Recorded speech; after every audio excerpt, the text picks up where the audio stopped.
So these two came to lunch and we got thrown out of the restaurant. They were yelling at him, they were. It got to be really ugly. And we went outside and he was just furious. And I knew how I'd totally blown this whole thing. Here I was again, trying to figure out what to do. And he started yelling at me and I said to the translator, okay, tell him to calm down. What is he saying? And she said, well, he's saying, who the hell are you to walk into my house, some rich American, with your cameras around your neck, accusing me of enslaving my niece? This is my niece. I love her. She's my sister's daughter. Who the hell are you to accuse me of something like this? And I said, you know, look, you're absolutely right. I don't pretend to understand what's going on here. I said, all I know is I've been photographing a lot of these children, I said. I'm in love with your niece. I think she's an incredibly special child. And I said, look, I will fly my friends over here from the United States if you want to meet them. See if you approve of them. I just think that what little I know about the situation, she has very little chance here of having the kind of life you would probably like her to have. So everyone told me afterwards that inviting the prospective parents over was, again, the stupidest thing I could have possibly done, because who's ever good enough for your relative? But he invited me to come to a ceremony they were having that day for her grandmother. And they actually take items of clothing and photographs and they burn them as part of the ritual. And you can see how different she looks in just 3 months. This was now, I think, early February. And the pictures before were taken in September. Well, there was an American Marine priest that I had met in the course of doing the story who had 75 children living in his house. He had 3 women helping him take care of these kids.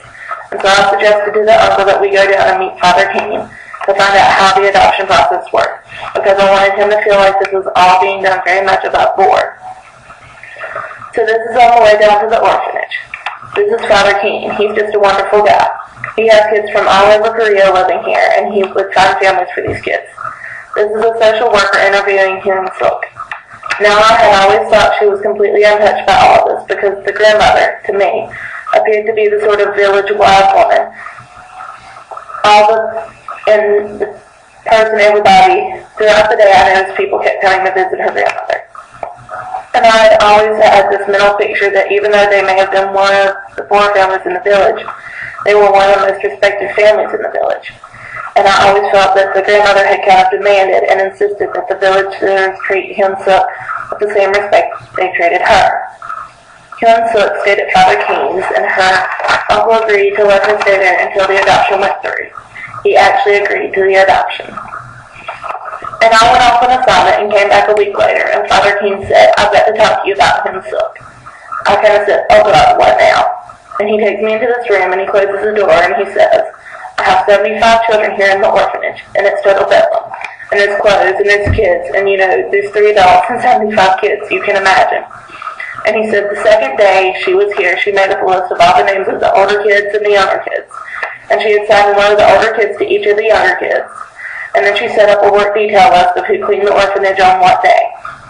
And he said, she's telling me that I'm messy, I have to clean up my room. And he said, I don't know who raised her, but, he said, she's running the orphanage and she's been here 3 days.